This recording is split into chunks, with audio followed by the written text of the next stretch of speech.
इस पवित्र आयोजन में उपस्थित सभी पूज्य संतगण, आचार्य गौड़ीय मिशन के श्रद्धेय भक्ति सुंदर सन्यासी जी, कैबिनेट में मेरे सहयोगी अर्जुन राम मेघवाल जी, मीनाक्षी लेखी जी, देश और दुनिया से जुड़े सभी कृष्ण भक्त, अन्य महानुभाव, देवी और सज्जनों, हरे कृष्ण हरे कृष्ण हरे कृष्ण। आज आप सबके यहां पधारने से भारत मंडपम की भव्यता और बढ़ गई है।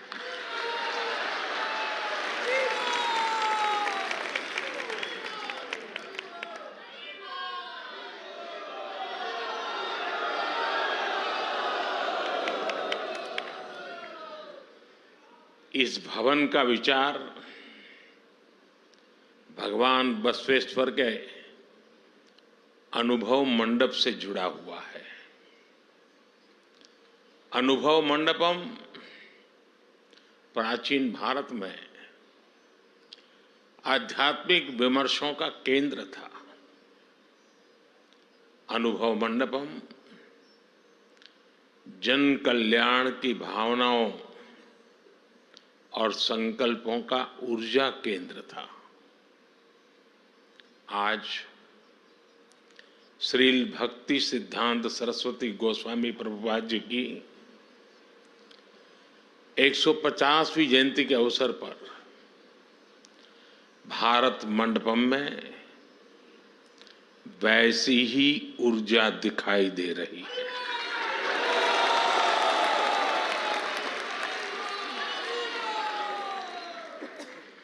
हमारी सोच भी थी कि ये भवन भारत के आधुनिक सामर्थ्य और प्राचीन मूल्यों दोनों का केंद्र बनना चाहिए।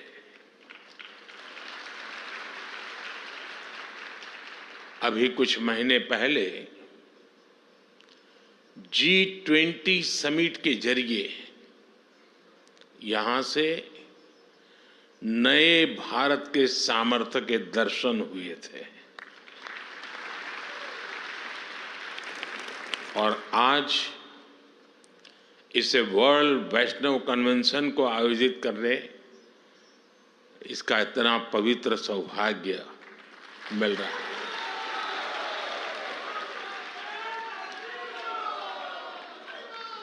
और यही तो नए भारत की तस्वीर है।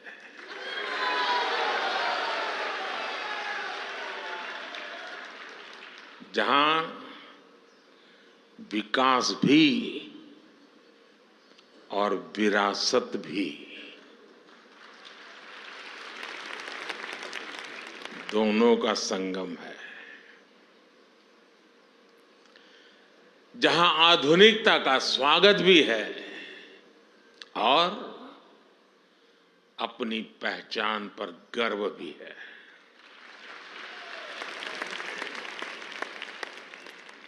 ये मेरा सौभाग्य है कि इस पुण्य आयोजन में आप सब संतों के बीच यहां उपस्थित हो।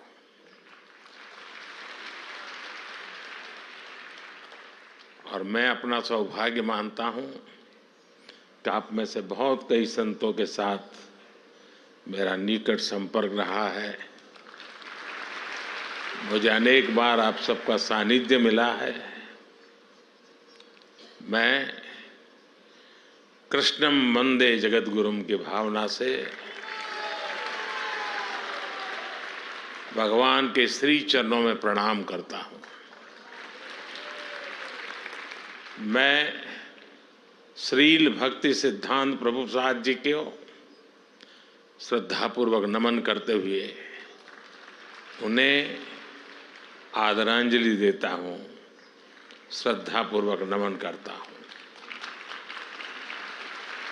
मैं प्रभुपाद के सभी के अनुयायियों को उनकी 150वीं जन्म जयंती की हृदय से बहुत बहुत शुभकामनाएं देता हूं।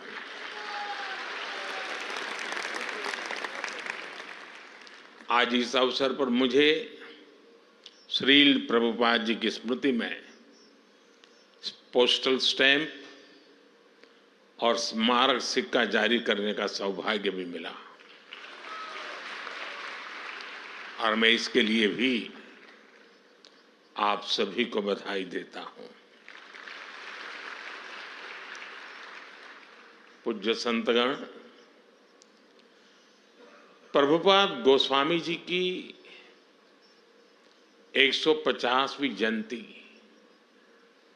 हम ऐसे समय मना रहे हैं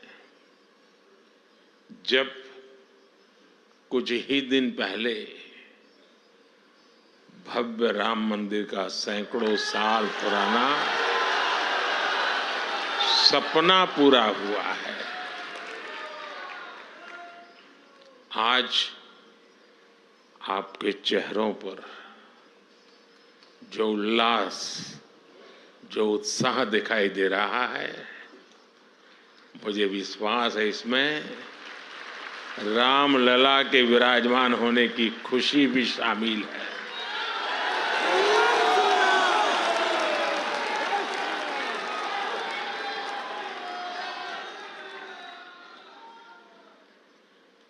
इतना बड़ा महायज्ञ संतों की साधना से, उनके आशीर्वाद से ही पूरा हुआ है। साथियों, आज हम सब अपने जीवन में ईश्वर के प्रेम को, कृष्ण लीलाओं को और भक्ति के तत्व को इतनी सहजता से समझते हैं। इस युग में इसके पीछे चैतन्य महाप्रभु की कृपा की बहुत बड़ी भूमिका है।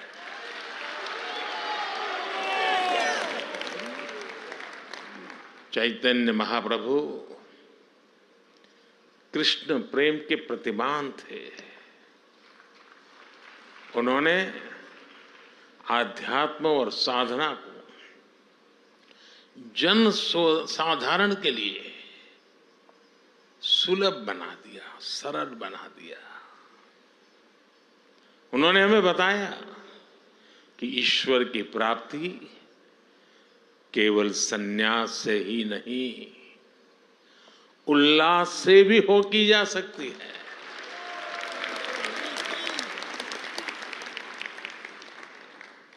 और मैं अपना अनुभव बताता हूं। मैं इस परंपराओं में पला बढ़ा इंसान हूं।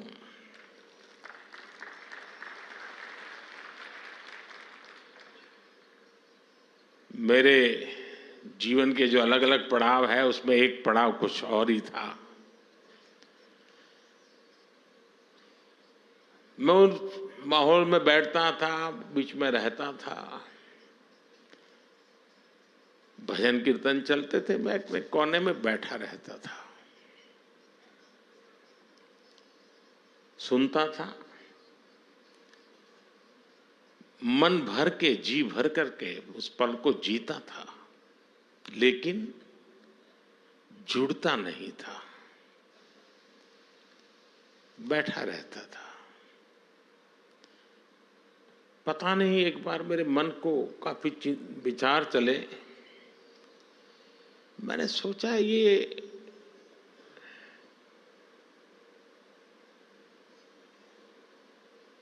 दूरी किस चीज की है? वो क्या है जो मुझे रोक रहा है?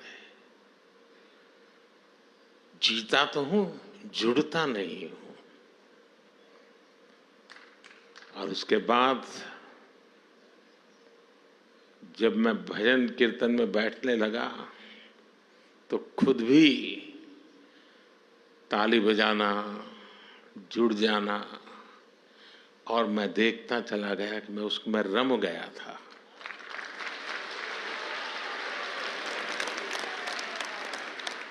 मैंने चैतन्य प्रभु की इस परंपरा में जो सामर्थ्य है उसका साक्षात्कार किया हुआ है।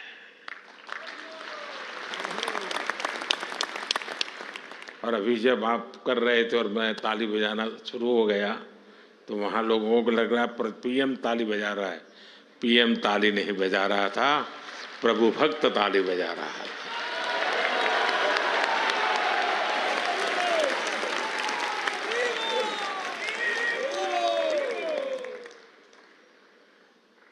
चैतन्य महाप्रभु ने हमें वो दिखाया कि श्री कृष्ण की लीलाओं को, उनके जीवन को उत्सव के रूप में अपने जीवन में उतारकर कैसे सुखी हुआ जा सकता है, कैसे संकीर्तन, भजन, गीत और नृत्य से आध्यात्म के शीर्ष पर पहुंचा जा सकता है। आज कितने ही साधक ये प्रत्यक्ष अनुभव कर रहे हैं, और जिसका अनुभव को आनंद होता है, मुझे उसका साक्षात्कार हुआ है।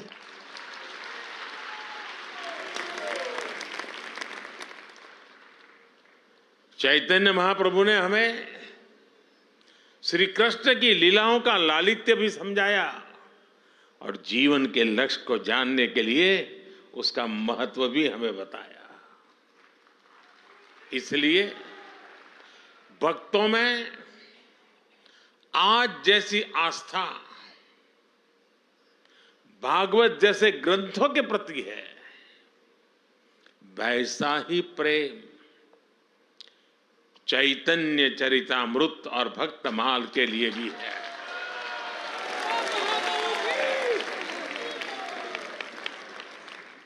साथियों, चैतन्य महाप्रभु जैसी दैवीय विभूतियां समय के अनुसार किसी न किसी रूप से अपने कार्यों को आगे बढ़ाती रहती है। श्रील भक्ति सिद्धांत प्रभुपाद उन्हीं के संकल्पों की प्रतिमूर्ति थे। साधना से सिद्धि तक कैसे पहुंचा जाता है, अर्थ से परमार्थ तक की यात्रा कैसे होती है, श्री शील भक्ति सिद्धांत जी के जीवन में हमें पग पग पर ये देखने को मिलता है। 10 साल से कम उम्र में प्रभुपाद जी ने पूरी गीता कंठस्थ कर ली।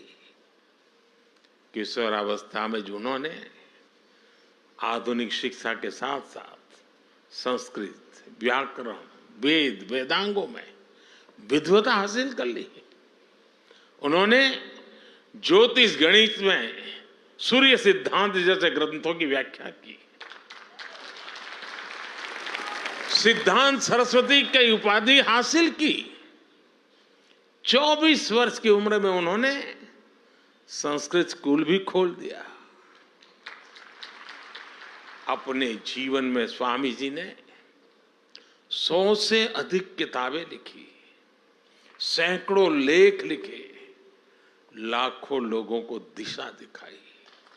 यानी एक प्रकार से ज्ञान मार्ग और भक्ति मार्ग दोनों का संतुलन जीवन व्यवस्था से जोड़ दिया।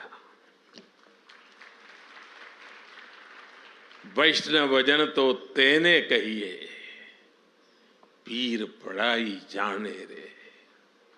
इस भजन से गांधी जी जिस वैष्णव भाव का गान करते थे, श्री श्रील प्रभुपाद स्वामी ने उस भाव को, अहिंसा और प्रेम के उस मानवीय संकल्प को देश विदेश में पहुंचाने का काम किया।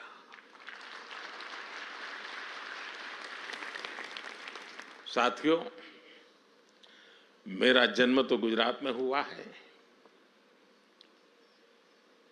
गुजरात की पहचान ही है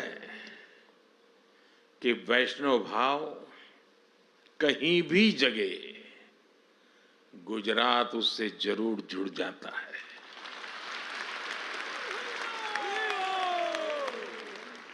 खुद भगवान कृष्ण मथुरा में अवतरित होते हैं, लेकिन अपनी लीलाओं का विस्तार देने के लिए वो द्वारिका आते हैं। मीराबाई जैसी महान कृष्ण भक्त राजस्थान में जन्म लेती हैं, लेकिन श्री कृष्ण से एकाकार होने वो गुजरात चली आती है। ऐसे कितने ही वैष्णव संत हैं जिनका गुजरात की धरती से, द्वारिका से विशेष नाता रहा है। गुजरात के संत कवि नरसिंह मेहता, उनकी भी जन्मभूमि है। इसलिए श्री कृष्ण से संबंध, चैतन्य महाप्रभु की परंपरा, ये मेरे लिए जीवन का सहज स्वाभाविक हिस्सा है। साथियों, मैं 2016 में गौड़ीय मठ के शताब्दी समारोह में आप सबके बीच आया था। उस समय मैंने आपके बीच भारत की आध्यात्मिक चेतना पर विस्तार से बात की थी। कोई समाज जब अपनी जड़ों से दूर जाता है तो वो सबसे पहले अपने सामर्थ्य को भूल जाता है। इसका सबसे बड़ा प्रभाव ये होता है कि जो हमारी खूबी होती है, जो हमारी ताकत होती है, हम उसे ही लेकर हीन भावना का शिकार हो जाते हैं। भारत की परंपरा में, हमारे जीवन में भक्ति जैसा महत्वपूर्ण दर्शन भी इससे अछूता नहीं रहा। यहां बैठे युवा साथी मेरी बात से कनेक्ट कर पाएंगे। जब भक्ति की बात आती है तो कुछ लोग सोचते हैं कि भक्ति, तर्क और आधुनिकता ये विरोधाभासी बातें हैं, लेकिन असल में ईश्वर की भक्ति हमारे ऋषियों का दिया हुआ महान दर्शन है। भक्ति हताशा नहीं, आशा और आत्मविश्वास है। भय भक्ति नहीं, उत्साह है, उमंग है। राग और वैराग्य के बीच में जीवन में चैतन्य का भाव भरने का सामर्थ्य होता है भक्ति में। भक्ति वो है जिसे युद्ध के मैदान में खड़े श्री कृष्ण के गीता के 12वें अध्याय में महान योग बताते हैं, जिसकी ताकत से निराश हो चुके अर्जुन अन्याय के खिलाफ अपना गांडी उठा लेते हैं। इसलिए भक्ति पराभव नहीं, प्रभाव का संकल्प है। लेकिन साथियों, ये विजय हमें दूसरों पर नहीं, ये विजय हमें अपने ऊपर हासिल करनी है। हमें युद्ध भी अपने लिए नहीं, बल्कि धर्म क्षेत्र, कुरुक्षेत्र की भावना से मानवता के लिए लड़ना है। और यही भावना हमारी संस्कृति में, हमारी रगों में रची बसी हुई है। इसलिए भारत कभी सीमाओं के विस्तार के लिए दूसरे देशों पर हमला करने नहीं गया। जो लोग इतने महान दर्शन से अपरिचित थे, जो उसे समझे नहीं, उनके वैचारिक हमलों ने कहीं न कहीं हमारे मानस को भी प्रभावित किया। लेकिन हम श्रील प्रभुपाद जैसे संतों के ऋणी हैं, जिन्होंने करोड़ों लोगों को पुनः सच के दर्शन कराए, उन्हें भक्ति की गौरव भावना से भर दिया। आज आजादी के अमृत काल में गुलामी की मानसिकता से मुक्ति का संकल्प लेकर देश संतों के उस संकल्प को आगे बढ़ा रहा है। साथियों, यहां भक्ति मार्ग के इतने विद्वान संतगण बैठे हैं। आप सभी भक्ति मार्ग से भली भांति परिचित है। हमारे भक्ति मार्गी संतों का योगदान आजादी के आंदोलन में भक्ति आंदोलन की भूमिका अमूल्य रही है। भारत के हर चुनौतीपूर्ण कालखंड में कोई न कोई महान संत, आचार्य, ऋषि, मुनि किसी न किसी रूप में राष्ट्र को दिशा देने के लिए सामने आए हैं। आप देखिए, मध्यकाल के मुश्किल दौर में जब हार भारत को हताशा दे रही थी, तब भक्ति आंदोलन के संतों ने हमें हारे को हरि नाम, हारे को हरि नाम मंत्र दिया। इन संतों ने हमें सिखाया कि समर्पण केवल परम सत्ता के सामने करना है। सदियों की लूट से देश गरीबी की गहरी खाई में था। तब संतों ने हमें त्याग और तितिक्षा और जीवन जीकर अपने मूल्यों की रक्षा करना सिखाया। हमें फिर से ये आत्मविश्वास से भंगुआ कि जब सत्य की रक्षा के लिए अपना सब कुछ बलिदान किया जाता है, तो असत्य का अंत होकर ही रहता है।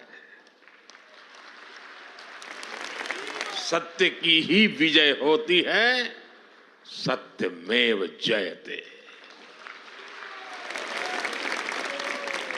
इसलिए आजादी के आंदोलन को भी स्वामी विवेकानंद और श्रील स्वामी प्रभुपाद जैसे संतों ने असीम ऊर्जा से भर दिया था। प्रभुपाद स्वामी के पास नेताजी सुभाष चंद्र बोस और महामना मालवीय जैसी हस्तियां उनके आध्यात्मिक मार्गदर्शन लेने आती थी। साथियों, बलिदान देकर भी अमर होने रहने का यह आत्मविश्वास हमें भक्ति योग से मिलता है। इसलिए हमारे ऋषियों ने कहा है, अमृत स्वरूपाच, अर्थात वह भक्ति अमृत स्वरूपा है। आज इसी आत्मविश्वास के साथ करोड़ों देशवासी राष्ट्रभक्ति की ऊर्जा लेकर अमृत काल के में प्रवेश कर चुके हैं। इस अमृत काल में हमने अपने भारत को विकसित बनाने का संकल्प लिया है। हम राष्ट्र को देव मानकर, देव से देश का विजन लेकर आगे बढ़ रहे हैं। हमने अपनी ताकत, अपनी विविधता को बनाया है। देश के कोने कोने के सामर्थ्य है, यही हमारी ऊर्जा, हमारी ताकत, हमारी चेतना है। साथियों, यहां इतनी बड़ी संख्या में आप सब लोग एकत्रित हैं। कोई किसी राज्य से है, कोई किसी इलाके से है। भाषा, बोली, रहन सहन भी अलग अलग है, लेकिन एक साझा चिंतन सबको कितनी सहजता से जोड़ता है। भगवान श्री कृष्ण हमें सिखाते हैं, अहम आत्मा गुणाकेश सर्वभूताशय स्थित, अर्थात सभी प्राणियों के भीतर उनकी आत्मा के रूप में एक ही ईश्वर रहते हैं।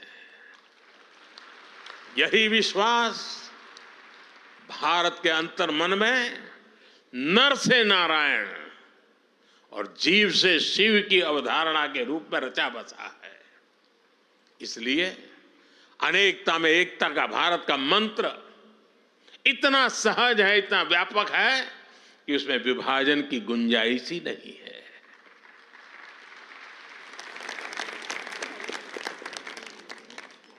हम एक बार हरे कृष्ण बोलते हैं और एक दूसरे के दिलों से जुड़ जाते हैं।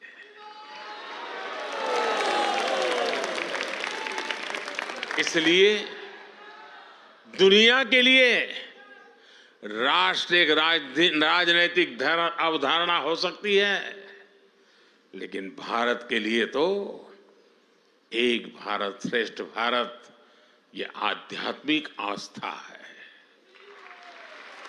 हमारे सामने खुद श्रील भक्ति सिद्धांत गोस्वामी का जीवन भी एक उदाहरण है।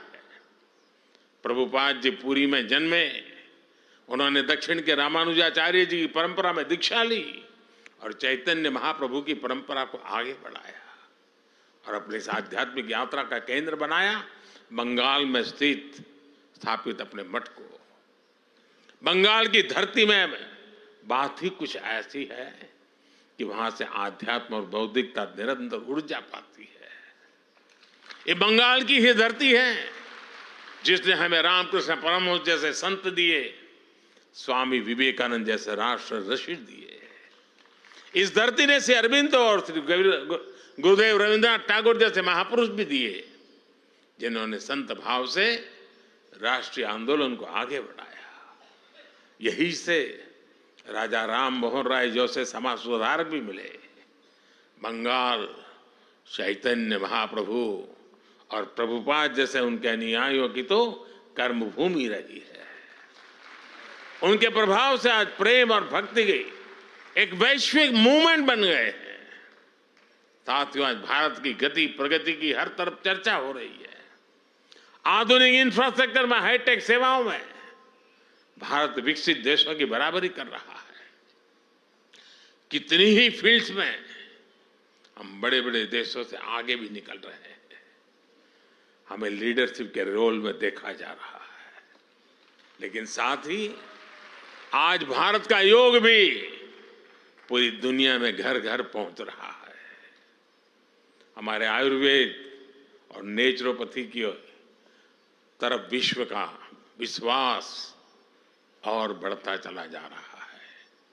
तमाम देशों के प्रेसिडेंट और प्राइम मिनिस्टर आते हैं, डेलीगेट्स आते हैं, तो वो हमारे प्राचीन मंदिरों को देखने जाते हैं। इतनी जल्दी ये बदलाव आया कैसे? ये बदलाव आया कैसे? ये बदलाव आया है युवा ऊर्जा से। आज भारत का युवा बोध और शोध दोनों के साथ में लेकर के चलता है।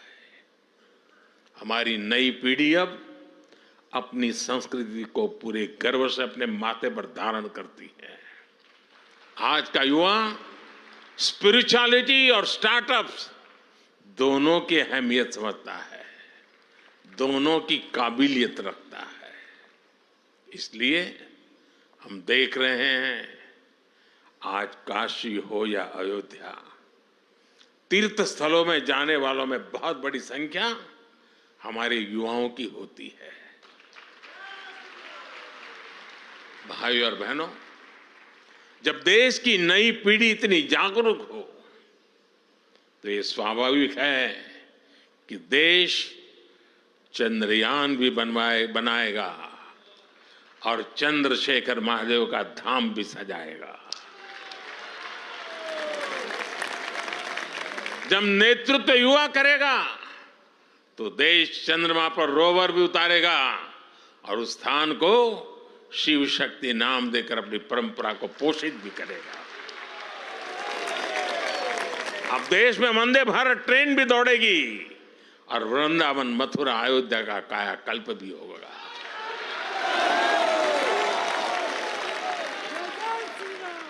मुझे बताते हुए भी खुशी हो रही है कि हमने नमामि गंगे योजना के तहत बंगाल के मायापुर में सुंदर गंगा घाट का निर्माण भी शुरू किया है। साथियों, विकास और विरासत की ये हमारा कदमताल 25 वर्षों के अमृत काल में ऐसे ही अनवरत चलने वाला है। संतों के आशीर्वाद से चलने वाला है। संतों के आशीर्वाद से हम विकसित भारत का निर्माण करेंगे और हमारा आध्यात्म पूरी मानवता के कल्याण का मार्ग प्रशस्त करेगा। इसी कामना के साथ आप सभी को हरे कृष्णा, हरे कृष्णा, हरे कृष्णा। बहुत बहुत धन्यवाद।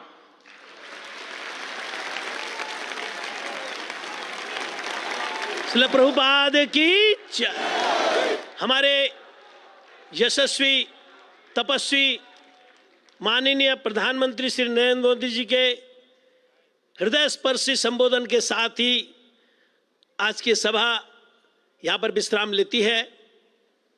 मैं आप सभी से प्रार्थना करना चाहूँगा कि जब हमारे माननीय प्रधानमंत्री जी इस सभागार से प्रस्थान करेंगे संकीर्तन, तो आप खड़े होकर संकीर्तन उनका संबोधन करेंगे और कोई भी अपनी जगह से आगे नहीं जाएगा। संकीर्तन चलता रहेगा, अपने अपने स्थान पर सभी लोग खड़े रहेंगे और उनका विदाई का जो दिव्य